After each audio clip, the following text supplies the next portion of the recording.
¿no? Bueno, muy bien, pues por eso me gusta dar estos repasos antes de empezar a ver el temario principal, porque luego después se me quedan en blanco porque no recuerdan estos conceptos. Entonces, vamos a ver cinemático inverso de robots manipuladores y vamos a ver qué es la cinemática inversa de un robot manipulador. Habíamos dicho que la cinemática de un robot estudia el movimiento del mismo robot con respecto a un sistema de referencia. En este caso, ahorita estamos utilizando un sistema de referencia de ejes cartesianos X, Y y Z. Pero pues también hay otros ejes, hay otros sistemas de referencia, por ejemplo, coordenadas esféricas, coordenadas cartesianas, entre otras, ¿verdad? ¿Cuál es el problema principal o qué resuelve el cinemático directo? Pues va a determinar la posición y orientación del extremo final, donde va la herramienta del robot con respecto al sistema de coordenadas en el que estemos trabajando. Y también vamos a conocer pues los ángulos de las articulaciones y los parámetros geométricos de los elementos del robot.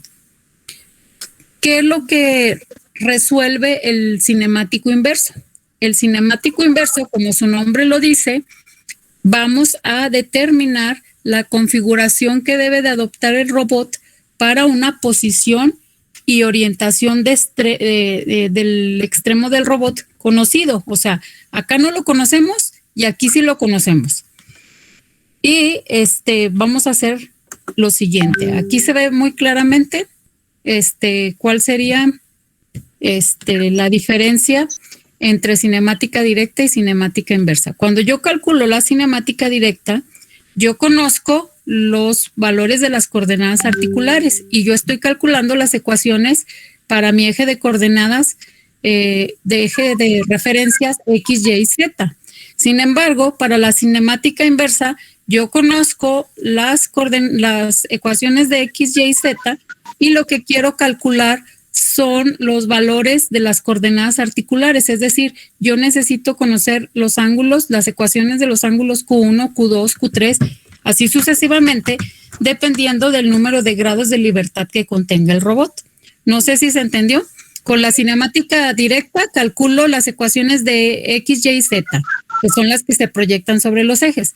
Con la cinemática inversa, yo voy a calcular los ángulos o coordenadas articulares que se forman en los eslabones del robot. ¿Estamos de acuerdo hasta ahí? Sí. Sí.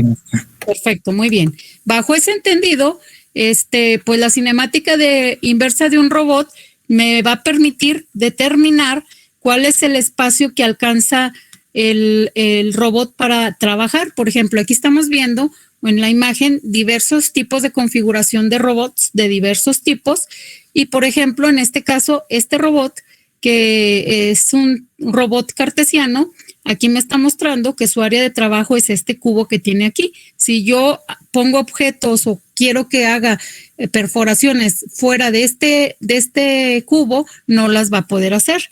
En el caso de este robot cilíndrico, este es su área de trabajo y eso me lo determina el cinemático inverso. Igual que este robot esférico, en el caso de este cilíndrico, y aquí tengo un antropomórfico con esta área de trabajo. Y entonces el cinemático inverso me permite pues conocer hasta dónde puedo poner yo objetos para que mi robot pueda interactuar con esos objetos. ¿Estamos de acuerdo? Por eso es la importancia de conocer el cinemático inverso. Muy bien, hay varios tipos o hay varias metodologías para determinar la cinemática inversa.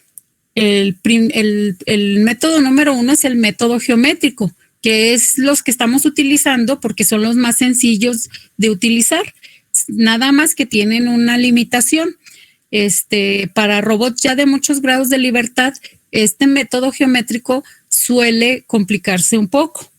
También está el otro método que es por matrices de transformación homogéneas, que esas a lo mejor si alcanzamos a verlas después se las mostraré.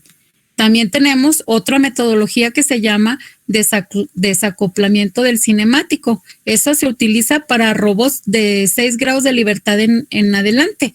Y ahí pues se hace una separación de la orientación y posición de cada una de las articulaciones y eslabones del robot.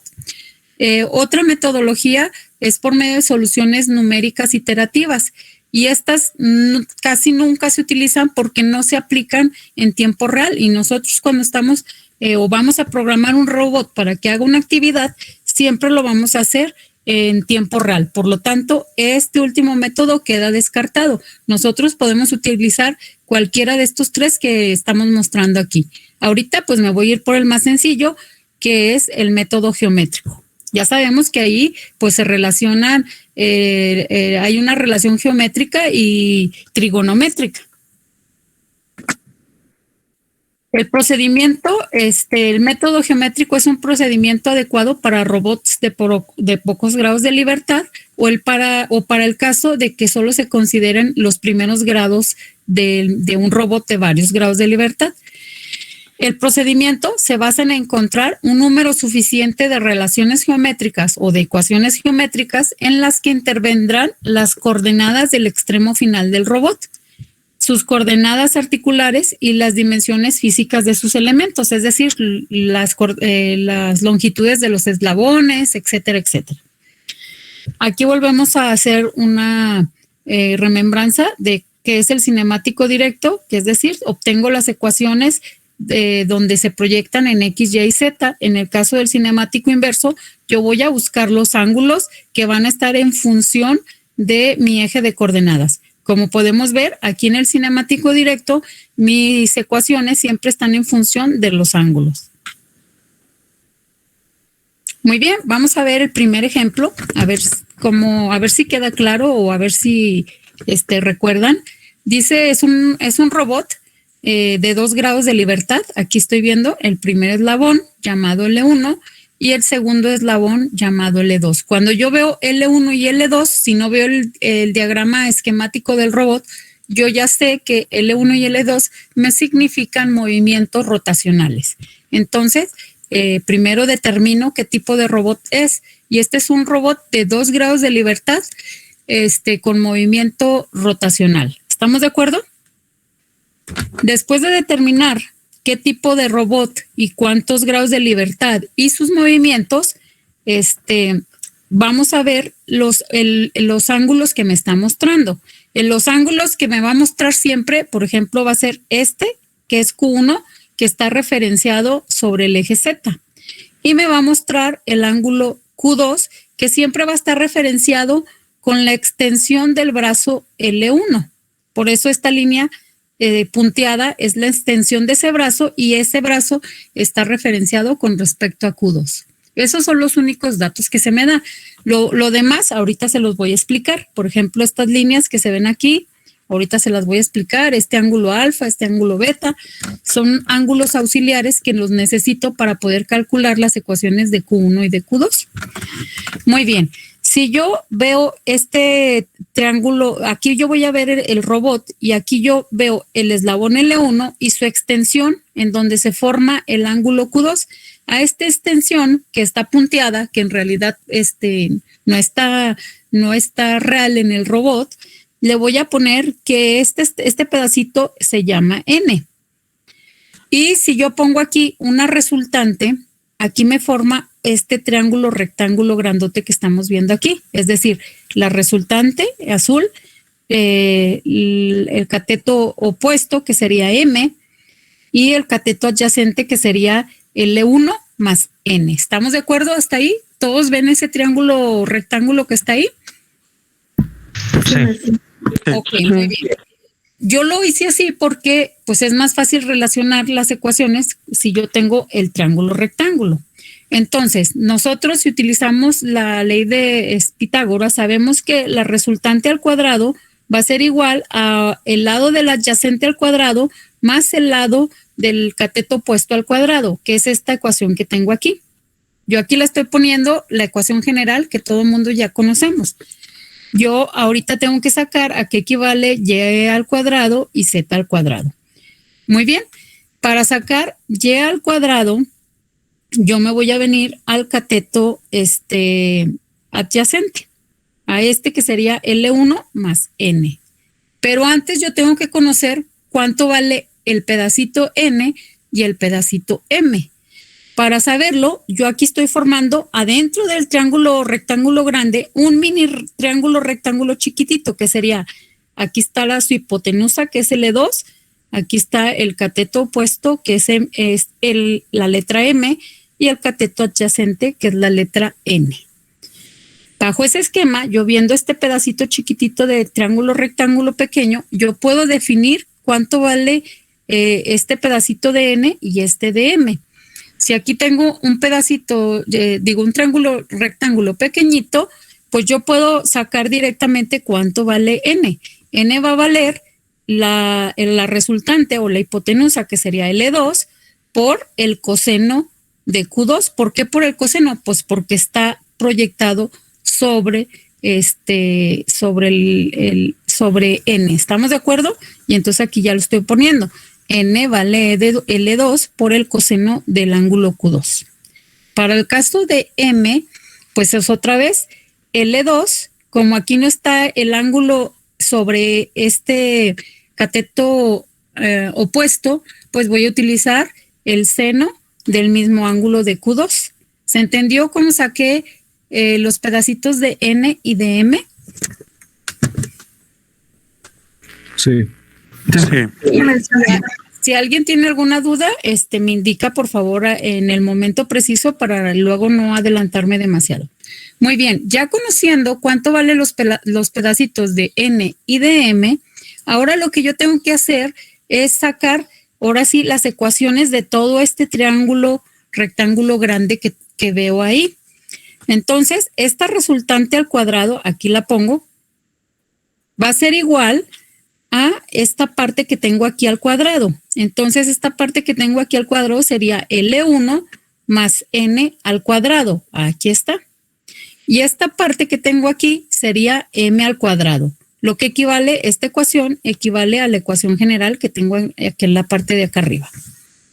Muy bien, como yo ya conozco M, N y M, lo sustituyo en esta parte de esta ecuación. Simplemente sustituye estos valores que tengo aquí en donde están las letras N y M.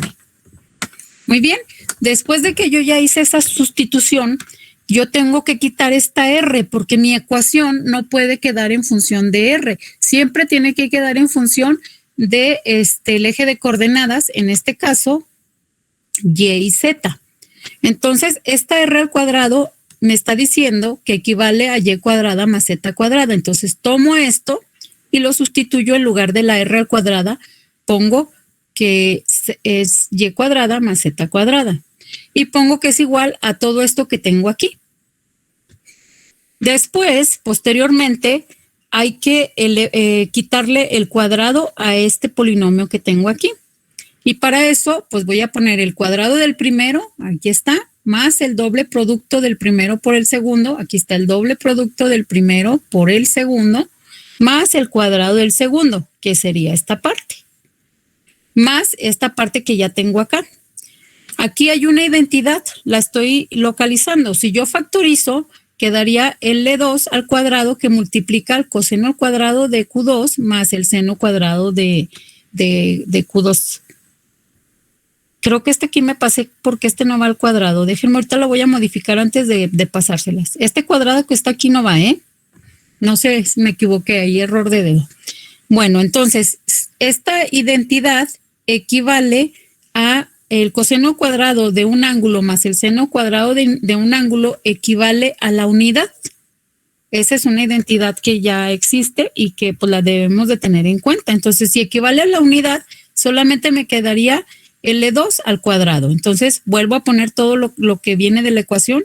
Aquí está esta, aquí está esta, aquí está esta. Y en lugar de poner ya todo esto, solamente me quedaría L2 al cuadrado. Muy bien, de esta ecuación yo la observo porque ya no puedo hacer nada más y yo veo que la ecuación queda en función de Q2 directamente. Entonces, de esta ecuación yo puedo despejar directamente el ángulo Q2 y es lo que voy a hacer. Esto queda de este lado, pasaría del otro lado con signo negativo. Este también pasaría del otro lado con signo negativo y solamente me quedaría todo esto igual a 2L1, L2 coseno de Q2. Como todo esto está multiplicando, va a pasar acá del otro lado dividiendo y me quedaría todo esto por el coseno de Q2. Tengo que quitarle el coseno a Q2. Si lo voy a quitar de aquí, pasaría del otro lado como coseno inverso de todo lo que les comenté ahorita que hice en el despeje. Entonces, esta sería la ecuación del ángulo Q2. Ya tengo el ángulo Q2. Ahora me falta conocer el ángulo Q1. Pero si ustedes se fijan, el ángulo Q1 no queda dentro de mi triángulo rectángulo que yo hice para poder calcular el ángulo. Por lo tanto, me tengo que ayudar de dos ángulos auxiliares para poder calcular Q1. Ese ángulo auxiliar sería el alfa. Este alfa quedaría adentro de este triángulo rectángulo grande y este beta que estaría relacionado con respecto a el eje de coordenadas Z y hasta la resultante. Si yo a todo este angulote de beta le quito alfa, pues voy a encontrar el ángulo Q1. ¿Estamos de acuerdo hasta ahí todos? ¿Hasta alguna duda hasta ahorita de lo que he explicado? Chicos. No, maestra, todo bien. No, Okay, sí, todo bien. perfecto. No, maestra. Perdón, dime. No te escuché. Bueno, muy bien. Entonces aquí ya les estoy indicando en la presentación que Q1 va a ser igual a la resta del ángulo beta menos el ángulo alfa. Muy bien, ahora tengo que conocer cuánto vale beta y cuánto vale alfa para yo encontrar el valor o la ecuación del ángulo Q1. Y para eso, pues va a ser bien sencillo. ¿Cómo le voy a hacer? Pues me voy al extremo final de mi robot o a donde termina la resultante y hago una proyección en Y. Y ahí mismo hago una proyección en Z. ¿Esas para qué me van a servir? Pues bien sencillo. Si yo estoy calculando el ángulo beta, es como si yo tengo esta línea aquí y estoy proyectándolo aquí y aquí. Y aquí tengo mi ángulo beta.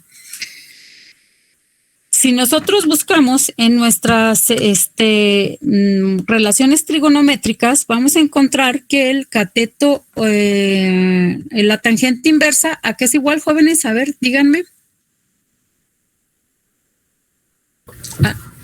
Al cateto opuesto entre la adyacente.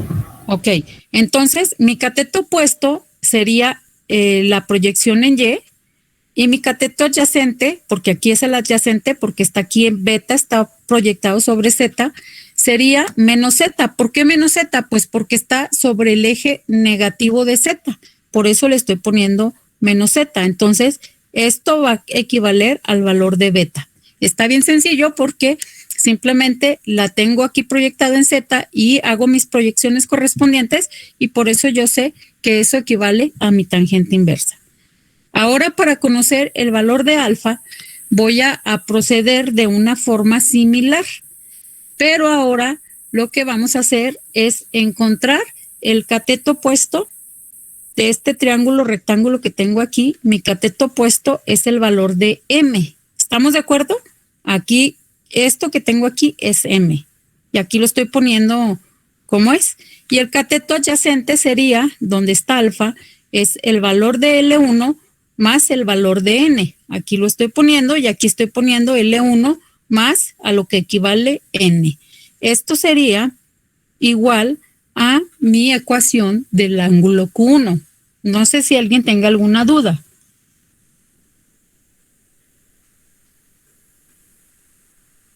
¿Dudas, chicos? Maestra, ¿lo puede explicar de nuevo? Es que eso me cortó tantito. ¿Esta parte de Q1? Sí. Ok. Habíamos dicho que para calcular Q1 yo iba a utilizar estos ángulos auxiliares de beta menos alfa. Entonces, para calcular beta habíamos dicho que era bien sencillo porque yo estoy proyectando el final de mi eslabón en el eje Y y en el eje Z y estoy tomando la resultante y el ángulo beta que está directamente relacionado con menos Z. Entonces ahí yo uso la ecuación de la tangente inversa, que es igual al cateto opuesto. En este caso, el cateto opuesto sería Y, y el cateto adyacente, que es el que donde está el ángulo, sería igual a menos Z. Entonces, esto sería el valor de beta. En el caso del valor de alfa, aplicamos la misma, pero con este triángulo rectángulo, mi cateto opuesto sería M y mi cateto adyacente sería L1 más N, que sería esto que tengo aquí. Y aquí lo estoy restando porque aquí me lo está indicando mi suposición inicial de mis ángulos auxiliares. ¿Sí quedó claro ahora sí, chicos? Sí, maestra. Ok, perfecto, muy bien. Y entonces yo ya tengo mis dos ecuaciones. Tengo mi ecuación que me define cómo calcular mi ángulo Q2 y toda esta ecuación que me define cómo calcular el ángulo Q1. Vamos a ver otro ejemplo, a ver si queda un poco más claro. Cuando el robot no está tan rebuscado, es más sencillo obtener el cinemático inverso. Vamos a ver este ejemplo que está muy sencillo. Yo lo observo y se trata de un robot de 2 grados de libertad. El primer eslabón, como tiene el L1, pues es un eslabón con movimiento rotacional. Y el segundo eslabón, que es a partir de este puntito hasta el extremo de la herramienta, tiene un Q2. Eso quiere decir que este eslabón es traslacional. Entonces, este robot tiene 2 grados de libertad. Uno con movimiento rotacional y el otro con movimiento traslacional o prismático. Y tenemos que calcular los dos ángulos, que sería Q1, que se forma directamente con respecto al eje negativo Z, y este del traslacional. Muy bien, vamos a ver cómo los vamos a calcular. Pues lo más sencillo es que voy a tener que hacer las proyecciones directamente desde el extremo de mi robot con el eje de coordenadas Y con el eje de coordenadas menos Z, porque es lo más sencillo que yo puedo realizar. Entonces, lo que voy a hacer es sacar esas proyecciones correspondientes para poder calcular los valores de los ángulos. En el caso de mi proyección en Z, que es la más fácil porque ahí tengo mi ángulo referenciado, pues yo estoy viendo que aquí está formando un triángulo rectángulo. Aquí está. Esta sería la resultante, esta proyección sería el cateto opuesto y este pedacito sería el cateto adyacente. Entonces, si yo quiero calcular mi proyección en Z, pues sería el valor de L1 más el valor del traslacional Q2 por el coseno de Q1 y lo ponemos negativo porque está sobre el eje negativo de Z. En el caso del Y, pues va a ser lo mismo, pero en lugar de utilizar un coseno, como aquí no está referenciado directamente el ángulo Q1, vamos a utilizar un seno, es decir, L1 más Q2 por el seno del ángulo Q1.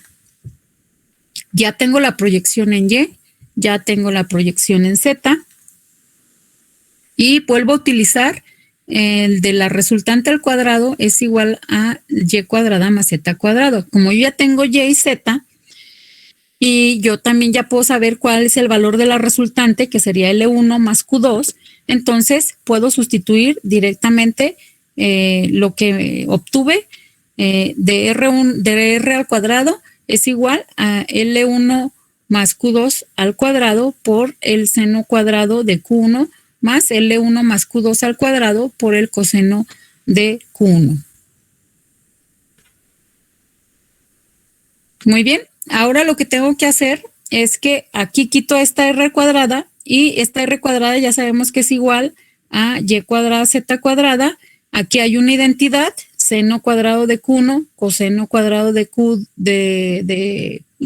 también. Si yo de aquí de esto hago una factorización, lo único que me queda en común es L1 más Q2 al cuadrado. Por eso este es el resultado que se está mostrando aquí. Yo observo esta ecuación y yo veo que aquí directamente puedo despejar el ángulo Q2. ¿Cómo lo voy a despejar? Pues necesito primero quitar este cuadrado. Si quito este cuadrado, pasa de este otro lado como raíz de estos dos elementos. Por eso aquí están estos dos elementos con raíz. Este L1, como ya le quité la raíz, este L1 pasaría del otro lado con signo negativo. Aquí está. Y esta sería la ecuación que me describiría el ángulo Q2. Ahora, para respecto al ángulo de Q1, pues el ángulo Q1 es bien sencillo. Vamos a sacar de esta ecuación que tengo aquí, esta está en función del ángulo Q1 y del ángulo Q2, pero como ya conozco Q2, de aquí voy a despejar el ángulo de Q1. Entonces, lo que tengo que hacer es que si este L1 y Q2 están multiplicando al seno, va a pasar dividiendo, es decir, Y entre L1 más Q2, y el seno, para quitárselo al Q1, va a pasar como seno inverso. Esta sería mi ecuación del ángulo Q1. No sé si tengan dudas. O sea, ¿a mí me puede repetir, por favor, por qué en Z era negativo, maestra? El Z es negativo porque está sobre el eje de referencia negativo. Es decir, de aquí, donde está este eje, hacia arriba es Z positivo. De aquí para abajo es Z negativo. ¿Estamos de acuerdo? Muy bien, maestra. Muchas gracias. Si hubiera estado el robot acá de este otro lado, en este cuadrante, pues estaría utilizando yo el cuadrante de Y negativo y de Z negativo. ¿Estamos de acuerdo? Sí, muy bien. Muy claro, perfecto. Gracias. De nada, mi niña. Muy bien, vamos a ver otro ejemplo, ahora ya más complicado porque ya tengo los tres ejes de coordenadas X, Y y Z. Para lo más sencillo que puedo hacer es que puedo sacar el modelo cinemático directo del robot, que ya lo sabemos sacar, y lo tengo aquí. Por ejemplo, para el caso de X, primero observo, pues, qué tipo de robot es. Es un robot de 2 grados de libertad. El primer eslabón es traslacional, el segundo eslabón es rotacional. El eslabón traslacional lo tengo directamente sobre el eje Z positivo. El eslabón L3 está directamente puesto o tiene proyección tanto en Z, si yo hago estas líneas hasta aquí, aquí se estaría proyectando en Z, pero vamos a utilizar su proyección sombra, que sería esta R1, para poderlo proyectar tanto en Y como en X, y ahí en X me va a formar el ángulo Q1. Si yo saco su cinemático directo, pues voy a sacar primero la proyección en X, que sería aquí. Aquí hay un triángulo rectángulo, aunque aquí ahorita no se vea por la forma en la que yo puse el eje Z, pero aquí hay un triángulo rectángulo en donde el ángulo Q1 está saliendo del eje Z. Entonces, ahí mi proyección sería, es la proyección sombra, que sería L3, por el coseno de Q1 por el seno de Q3. ¿Se acuerdan que les había dicho que si cambiaba de posición Q3, la proyección sombra también cambiaba? Por eso va en relación de los dos. En el caso de Z, pues sería L3 seno de Q1 por el seno de Q3, como aparece aquí y aquí. En el caso de Z, pues será directamente toda la longitud de Q2, como aparece aquí, menos, ¿por qué menos? Porque mi proyección estaría aquí, estaría por debajo de todo la longitud de Q2. Entonces sería, aquí forma un triángulo rectángulo donde Q3 está directamente relacionado con el eje Z, entonces sería menos L3 coseno de Q3, como aparece aquí. ¿Qué es lo que tengo que hacer para obtener el cinemático inverso? Me voy a ayudar del cinemático directo para poder obtenerlo. En este caso, nosotros ya sabemos que la resultante o esta L3 sombra es igual a Y cuadrada más Z cuadrada. Y yo ya tengo cuánto vale Y y cuánto vale X y cuánto vale Y. Simplemente todo esto lo tengo que elevar al cuadrado porque aquí me lo está indicando la ecuación. Entonces elevo L3 al cuadrado, seno al cuadrado de Q3 por el coseno cuadrado de Q1, más la parte de Y elevada al cuadrado, que sería esto. Aquí yo voy a hacer una factorización para poder utilizar una identidad y hacer un poco más pequeñita la expresión. ¿Qué es lo que tiene en común los dos lados de la ecuación? Pues el primero empezamos con que L3 al cuadrado se comparte en los dos lados de la ecuación, por eso está aquí. También se comparte el seno cuadrado de Q3, en ambos lados se presenta este factor. Y aquí en la factorizada me quedaría el coseno cuadrado de Q1 más el seno cuadrado de Q1. Ya sabemos que esta es una identidad que estos dos juntos al cuadrado con el mismo ángulo equivalen a la unidad. Por lo tanto, el resultado de x cuadrada más y cuadrada simplemente sería L3 al cuadrado por el seno cuadrado de Q3, como se muestra en esta parte. De esta parte, yo puedo despejar Q3 porque está en función de x al cuadrado, de y al cuadrado, y de aquí lo puedo despejar. Esto quedaría aquí del otro lado. Esto está multiplicando a todo el elemento, pasaría dividiendo, pero antes de dividirlo yo tengo que quitar el cuadrado al seno. Por lo tanto, pasaría la raíz de este lado y ahora sí ya pasaría dividiendo el L3 al cuadrado y el seno pasaría como seno inverso. Esto también podría ser igual a la tangente inversa de la proyección en Y menos la proyección en Z, como lo vimos en el ejercicio anterior. Cualquiera de estas dos ecuaciones es válida y se puede programar y el robot la va a aceptar porque cualquiera de las dos es válida. Ya nada más me faltaría calcular el ángulo Q1. Y para el ángulo Q1, pues yo me voy a venir a esta ecuación en donde yo la tengo en función de x. X es igual a L3 seno de Q3 coseno de Q1. Como yo ya sé cuánto vale Q3, pues yo de aquí puedo despejar directamente Q1. ¿Qué es lo que hago? Todo esto, el L3 seno de Q3 va a pasar dividiendo la x, como aparece aquí, y el coseno aparecería como coseno inverso de todo esto, y ahí tengo ya el valor de Q1. Entonces ya tengo Q3, ya tengo Q1, me restaría Q2. Si yo vengo a la proyección en Z, Z es igual a Q2 menos L3 coseno de Q3. De aquí yo puedo despejar directamente el valor de Q2. Q2 sería igual a Z, pasaría del otro lado sumando, más L3 coseno de Q3. Y con eso yo ya tengo los tres ángulos, las tres ecuaciones de los ángulos que yo estoy buscando, de Q1, de Q2 y de Q3. ¿Estamos de acuerdo, chicos? ¿Alguna duda? ¿Todo bien? Perfecto. Muy bien. A ver, este ejercicio vamos a hacerlo aquí, a ver si se entendió. Es un robot de 2 grados de libertad. El primer eslabón es traslacional y está proyectado directamente sobre el eje coordenadas Z.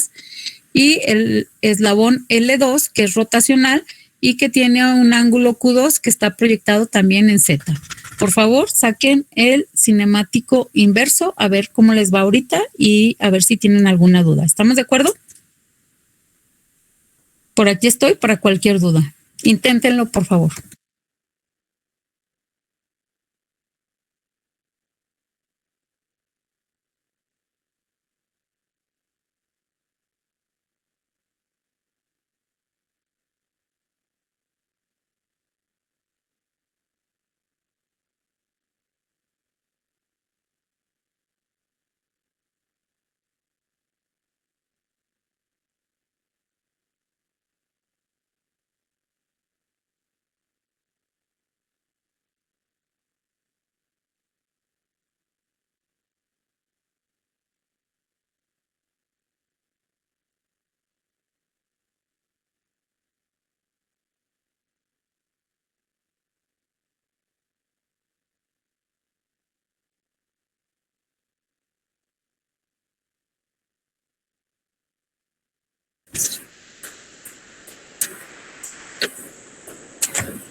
Mm.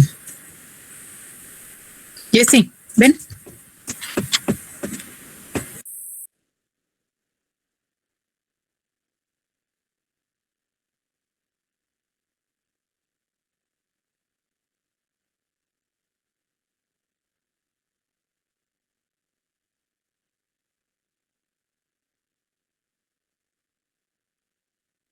¿Alguien tiene alguna duda?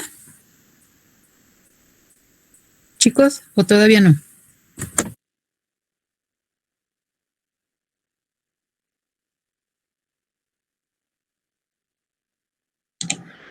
Entonces en R maestra, ahora sería para JZ nada más, sería cambiarle eso. Sí, nada más tienes dos ejes de coordenadas, Y y Z. Está muy sencillo sacar esta, José Ángel, porque pues no tienes tres ejes, ¿verdad? Entonces quedaría R igual a Y cuadrada más Z cuadrada. Mm,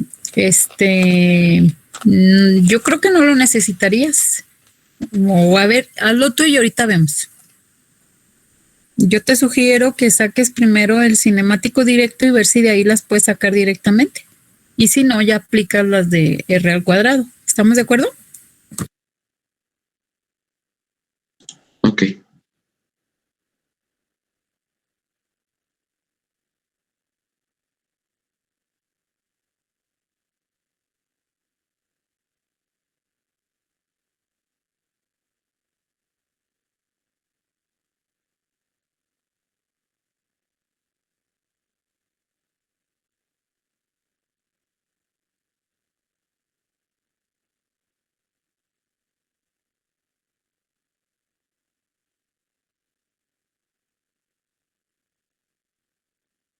Maestra, creo que ya lo tengo. Muy bien, Uriel. Nada más danos chancita que los demás avancen y ahorita lo revisamos. ¿Te parece bien? Ah, sí, está bien. Muy bien, gracias.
Listo, maestra.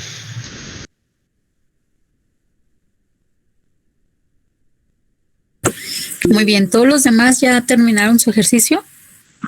Sí, ya, maestra. Muy bien. Ya. ¿Quién quiere participar diciéndonos qué es lo que le salió? Yo, Muy bien, adelante. ¿presento la pantalla? Sí, déjame Pues solo digo, ok. para que puedas tú compartir tu pantalla, ¿sí? Muy bien, permítame. Adelante.